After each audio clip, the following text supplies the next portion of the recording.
Heliocentrism was central to revolution in European astronomy. We'll follow this idea to its conclusion with Galileo, but before we get there are two critical links between Copernicus and Galileo. This is the story of Tycho Brahe and Johannes Kepler and a violent math duel.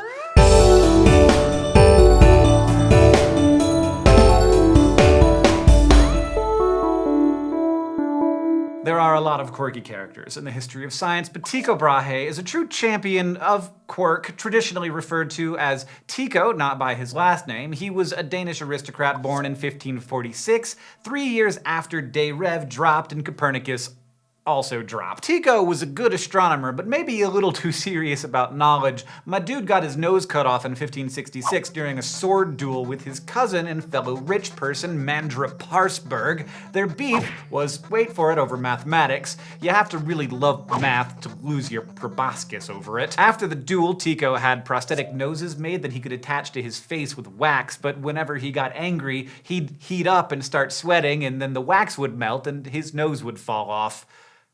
That's real. In addition to being an astronomer, Tycho was an alchemist and astrologer. He became so well known as a scientist that the Danish king kept trying to give him castles so he wouldn't move away. And Tycho kept turning down the castles until he got his own private research island. On Ven, Tycho built two structures, Uraniborg, or the Castle of the Heavens, and Stjerneborg, or the Castle of the Stars. Together, these castles represented the most state-of-the-art research labs of the day. Here, Tycho built a scientific empire. He had his own printing press, paper mill, alchemical equipment, and most importantly, huge, expensive instruments and an army of staff scientists working for him. In fact, Tycho worked with his younger sister, Sophie. Tycho and his staff produced some of the most precise naked-eye observations of the night sky ever. These were roughly twice as precise as similar observations by ancient Egyptian, Babylonian, and Greek astronomers. Tycho's observations were not surpassed by those made with telescopes for 100 years. Tycho believed in a geo-heliocentric cosmos. In this model, the sun orbits the Earth, but the other planets revolve around the sun.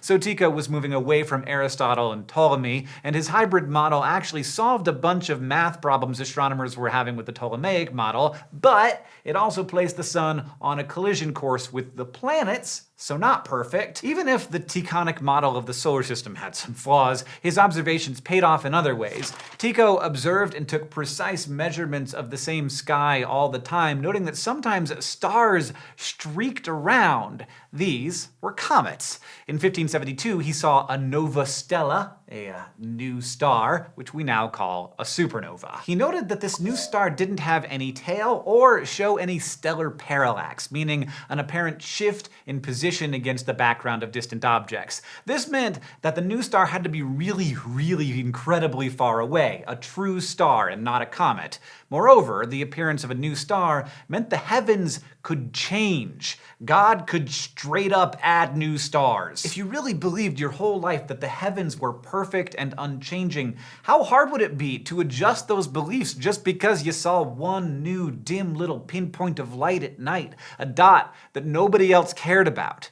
That's just what Tycho did. 1 year after the supernova in 1573, he dropped his own book, De Nova Stella, or On the New Star. But after all that hard work, Tycho's life ended sadly. The old Danish king died, and his 19-year-old son took over. This not super intellectual new king wanted his nobles to spend their energy on war, not science.